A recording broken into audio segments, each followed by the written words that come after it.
Hey everyone, welcome to another episode of ADMAIL. This is Adam Bergman, founder and CEO of IRA Financial. I'm here to help you find the answers to the most frequently asked questions from my clients about self-directed retirement accounts. If you want to learn more, you can subscribe to our YouTube channel and follow us on social media.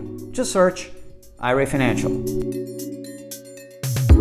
Hey everyone, Adam Bergman here, tax attorney, founder of IRA Financial, and welcome to another episode of ADMAIL. Got a really good episode for you today. I'm going to tackle three superb questions. One on 401k control groups, the other one on simple IRAs, and the third on a self-directed IRA private placement investment. So buckle up, it's going to be a really fun episode, and hopefully, and not hopefully, you will learn something from today's episode, especially if you are a self-directed IRA investor and want to know more about what you can and cannot do with your IRA. So let's get going. First question is from Stuart Y of Tampa, Florida.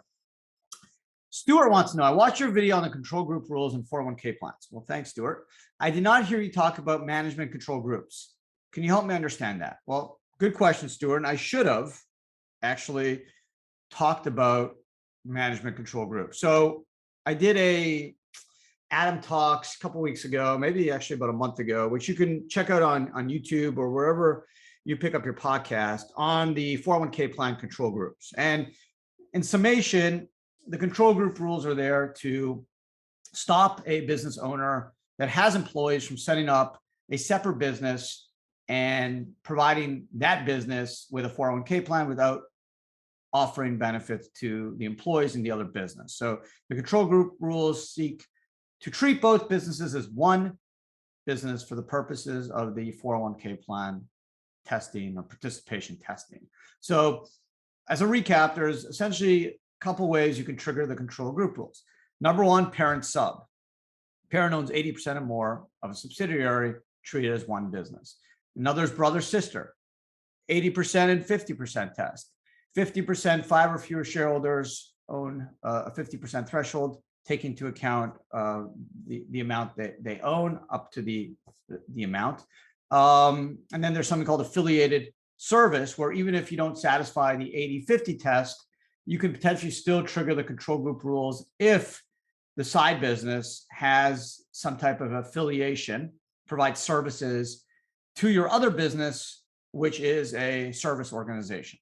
Okay, and there's affiliated service A and B, or an A org or a B org, and generally both you need some minor ownership. The B could be it's around 20%, but there needs to be affiliation. And if there's affiliation and money going between both businesses, and one of the businesses is a first service organization, and the other one is either an A or B, even if you're under the 80 and 50%, you can still trigger the affiliated service rules. And then I should have mentioned the management organization rules, but I didn't. So that's my bad. So I appreciate you bringing this up, Stuart.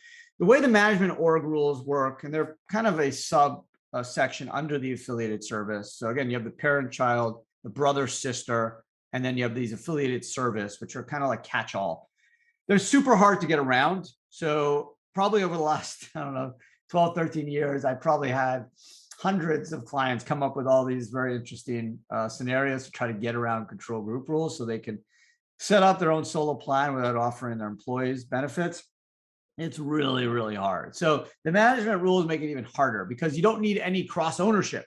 Basically, the way it works is if one organization performs management functions for the other, and the management org's principal business is performing management functions, and there's a gross receipts test, the IRS could argue there's a control group rule, even if there's technically not cross ownership.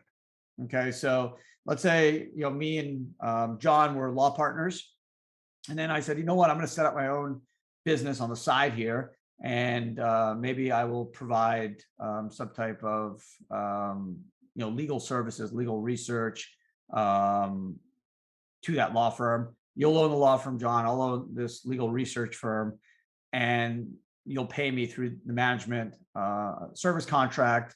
I could fail the affiliated service test and be treated as part of the law firm, which has employees, simply by failing this management org test. Now, I may fail the affiliated A and B test as well, but even if I don't, the fact that there's no cross ownership, you would think you're home free, right? Hey, I don't own any of that law firm. How can they tie me into the law firm and argue we're part of a control group rule? Well, the management org rules could, if there's management functions and you fail a percentage of gross receipts over a 2-year rolling percentage. So very, very broad rules, Stuart. And I always tell people, hey, if you own multiple businesses, one has employees, the other doesn't, and you want to kind of set up a plan for the other business, talk to an expert, call us. Okay. I've been doing this a long time. If I can't help you, I'll put you in touch with an ERISA attorney that I sometimes use to bounce these ideas off.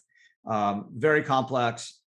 And you don't want to run afoul of these rules, because if you do, and you don't offer the benefits to your employees, you can run into penalties and then kind of have to potentially make up these contributions and potentially take out the contributions you made and pay an excise tax on them. So it becomes a big mess, Stuart. So thank you for bringing this up. I should have mentioned it in the podcast I did on control group rules. And you know what? I'll probably kind of touch it up and do another one at some point. So thank you for the question.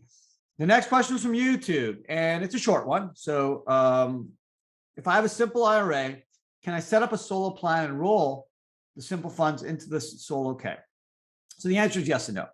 Generally, under simple IRA rules, there's a 2-year kind of maturity rule. So when you set up a simple IRA, you cannot do a rollover out of that simple IRA for 2 years. In fact, there's also something called an exclusive plan rule. If you have a simple IRA, you cannot have a 401k at the same time. Okay, you can't make contributions to a simple and a solo at the same time. So if you just set up the simple, you're going to have to wait 2 years to set up a solo K and roll it over.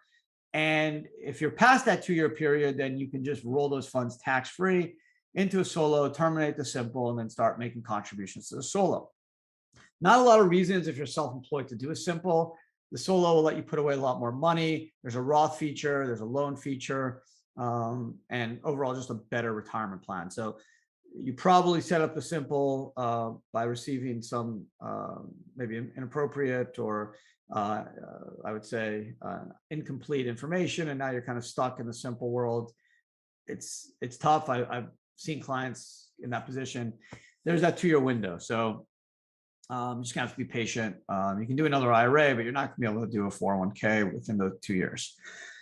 Third and final question on today's episode is from William J. of Lincoln, Nebraska. William wants to know, I have a self-directed IRA at another company with a private placement investment. How would I roll the IRA investment to IRA Financial? So it's actually quite simple, William. It's called an in-kind rollover, and it's tax-free. And because it's a private placement, it's really just paperwork. So what you would do is you'd set up an account at IRA Financial through our app. Part of the app, you'd be asked how you're funding the account. You would say indirect transfer because it's coming from a retirement account. You just upload your statement from your current self-directed IRA company. You would put a description of the asset, private placement A or the real estate, whatever you're moving over in kind. And then IRA Financial will work with that custodian to make that paperwork transfer. So what in essence would happen, William, is you would literally talk to the manager of that investment, and they would retitle the private placement investment from your current custodian to IRA Financial Trust Company for the benefit of the William J. IRA. And that would be it. We would accept it. The investment would be retitled. It would still be in the IRA. There's no tax. It's just paperwork. Super, super easy. Now, if you have any cash you want to move over, then that's also tax-free. And that can be transferred, by wire or check. But a lot of people get stuck and they feel they have an in-kind asset and they don't realize they can do a transfer tax-free. It's literally just paperwork. There's no quick claim deeds. It's not real estate. It's literally just changing subscription docs or an operating agreement, depending on your private placement investment. So don't stress. We do this, 30, 40 times a week. Really simple stuff. So we would love to work with you and help you do that, William. So again, no stress. We're here to help, and it's just paperwork. Okay, so there you go. It's another ADMAIL in the bag. I want to appreciate everyone who submitted questions. If you do have questions, you can send them to info@IRA Financial or hit us up on social media, Facebook, Instagram, Twitter, YouTube, of course. You subscribe to our YouTube channel. There's great content that is delivered almost every day. It's free. So check it out. Otherwise, ADMAIL drops every Thursday, so please check it out wherever you pick up your podcasts, and I try to keep them under 15 or so minutes, so kind of 3-4 minutes a question, kind of get right into it, give you some of the details, some of the analysis, and hopefully these questions resonate and can make you just a better retirement investor. So thanks again for watching. If you're listening, thank you as well, and cheers. Have a great week, and talk to you again next week. Take care.